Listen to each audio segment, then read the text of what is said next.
So hey guys, myself Shubham Pandey, your chemical science educator is live with you all. So today we are going to discuss about nucleophilic substitution in benzene या फिर SNAR reaction. ठीक है, तो ये अभी हमने पिछले video में ये देखा कि हमने कैसे इलेक्ट्रोफाइल का एडिशन कराया. अब आप इस वीडियो में ये देखोगे कि आप कैसे न्यूक्लियोफाइल का एडिशन करा सकते हो. तो पहले कुछ बेसिक देख लेते हैं. तो देखो, ये बेंजीन है, ये हाईली इलेक्ट्रॉन रिच कंपाउंड है. ठीक है, न्यूक्लियोफाइल क्या होता है? Nucleus loving. ठीक है, इसके पास भी इलेक्ट्रॉन रहते ही हैं. ठीक है, तो ये होता है, ये भी इलेक्ट्रॉन रिच रहता है.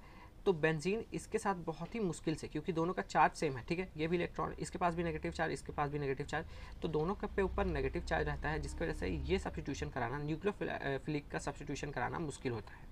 ठीक है, तो इसीलिए हम यहाँ पे कोई इलेक्ट्रॉन विड्रॉइंग ग्रुप या फिर कोई ऐसा ग्रुप जोड़ देते हैं जो कि इसकी बेंजीन की इलेक्ट्रॉन डेंसिटी कम कर दे, जिसकी वजह से न्यूक्लियोफाइल आके जुड़ जाए. ठीक है, तो बेसिक पढ़ लेते हैं. It is opposite of electrophilic substitution reaction, substitution of hydrogen और any other atom by of carbon of aromatic ring by nucleophilic reagent. आप हाइड्रोजन का सब्स्टिट्यूशन कराओगे किसी भी न्यूक्लियोफिलिक रिएजेंट से, तो वो हमारा रिएक्शन हो जाएगा न्यूक्लियोफिलिक सब्स्टिट्यूशन रिएक्शन. ठीक है, उसके बाद होता यह है, न्यूक्लियोफाइल अटैक करता है कार्बन पे, ऐसे कार्बन पे, बेंजीन के ऐसे कार्बन पे अटैक करता है जहाँ पे इलेक्ट्रॉन डेंसिटी कम है या फिर वहाँ पे पॉजिटिव चार्ज पहले से ही प्रेजेंट है. ठीक है, क्योंकि वो खुद ही एक नेगेटिव चार्ज स्पीशीज है, इसीलिए उसको ऐसा करना पड़ता है. तो so group which are ortho and para directive. तो कुछ ग्रुप ऐसे होते हैं, आप अभी आगे वाले वीडियो में पढ़ोगे कि कुछ ग्रुप होते हैं जो कि ऑर्थो डायरेक्टिव होते हैं, ऑर्थो एंड पैरा डायरेक्टिव होते हैं, और कुछ ग्रुप होते हैं जो कि मेटा डायरेक्टिव होते हैं. ठीक है, तो यहाँ पे वही होता है. तो so group which are ortho and para directive in which electrophilic substitution are meta directive.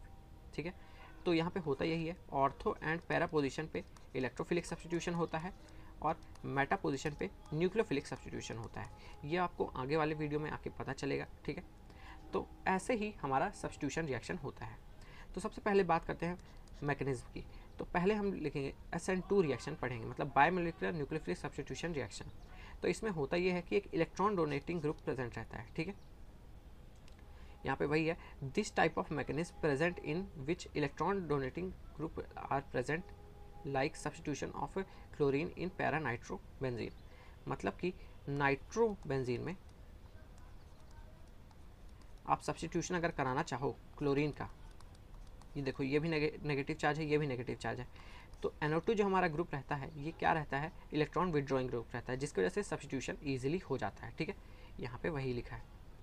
तो फर्स्ट स्टेप में होता है कि न्यूक्लियोफिलिक जो रिएजेंट है वो अटैक करता है कार्बन के उस सेंटर पे जहाँ पे हमारा इलेक्ट्रॉन डेंसिटी कम रहती है. ठीक है, और इसी हमारे स्टेप को हम बोलते हैं rate determining step. Second step में ये रेजोनेंस हाइब्रिड बन जाता है. पहले आपको डायरेक्ट रिएक्शन से समझाता हूँ.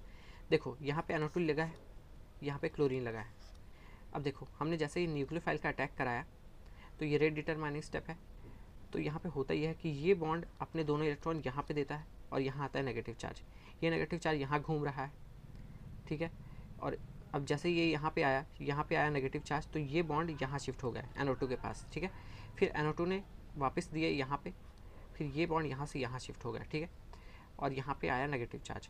तो ये 3 रेजोनेंस हाइब्रिड स्ट्रक्चर बनाता है. ये एग्जाम में तो नहीं पूछेगा, आपको फाइनल ये लिखना है. ठीक है, कि NO2 के साथ यहाँ NO2 भी आएगा, NO2 के साथ आपका कुछ नेगेटिव चार्ज ऐसे पांचों रिंग में वो करता है, रेजोनेट करता है. ठीक है, उसके बाद होता ये है कि ये जो फाइनल अपना नेगेटिव चार्ज है, ये यहाँ पे जाता है, अपना इलेक्ट्रॉन यहाँ देता है और क्लोरीन निकल जाता है, जिसकी वजह से हमें इस तरह के कुछ मॉलिक्यूल मिलता है. सेकेंड टाइप ऑफ मैकेनिज्म है हमारा SN1 रिएक्शन. ये कि बहुत कम ही होता है ये बेंजीन रिंग में. ठीक है, या फिर किसी भी एरोमेटिक प्रोडक्ट में ये बहुत ही कम प्रोबेबिलिटी है कि ये हो. तो सब्स्टिट्यूशन रिएक्शन ऑफ एराइल डाइज़ोनियम, ये आपको पास पढ़ लेना है कि एराइल डाइज़ोनियम का आपको कैसे करना है.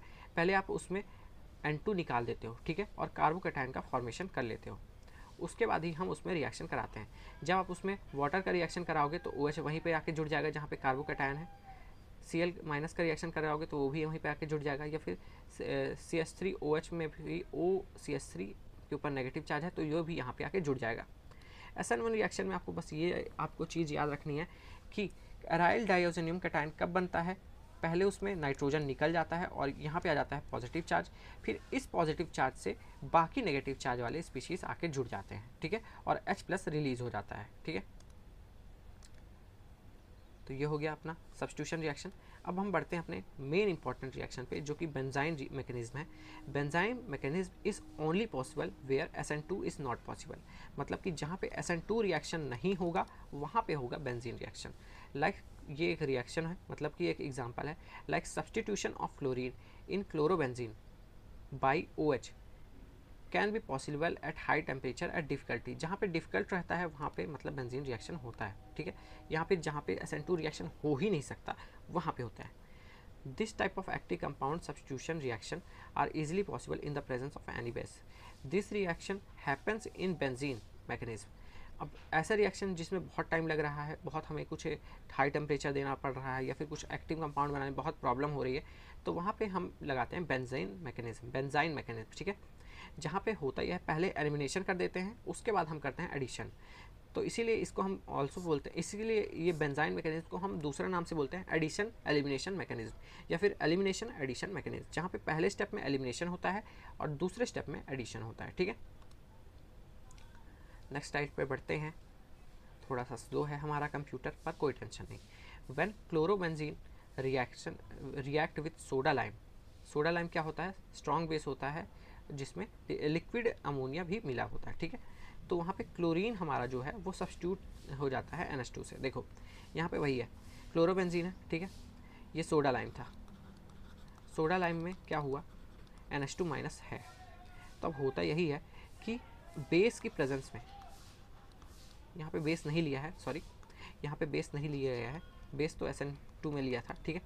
तो यहाँ पे वही है कि NH2 यहाँ पे पहले नहीं आएगा, पहले होता ही है एलिमिनेशन होता है। पहले हाइड्रोजन अपने इलेक्ट्रॉन देगा और H+ के फॉर्म में निकल जाएगा, ठीक है। जैसे ही वो अपने इलेक्ट्रॉन दिया, यहाँ पे आ गया ट्रिपल बॉन्ड, और कार्बन की वैलेंसी सेटिस्फाई करने के लिए ये Cl भी निकल गया, तो हमें मिला यहाँ पे बेंजाइन। और ये जो H निकला था H+ के फॉर्म में, ठीक है, ये क्या हुआ? NH2 माइनस से जुड़ गया और Cl माइनस तो वैसे ही रह गया, ठीक है। देखो अब बेंजाइन बन गया, पहले स्टेप में एलिमिनेशन हुआ। अब देखो यहाँ पे NH3 बना था, जो उसने क्या किया, NH3 को HNH2 लिख भी सकते हैं, ठीक है। तो यहाँ पे H के ऊपर पॉजिटिव रहेगा, इसके ऊपर रहेगा नेगेटिव चार्ज, ठीक है।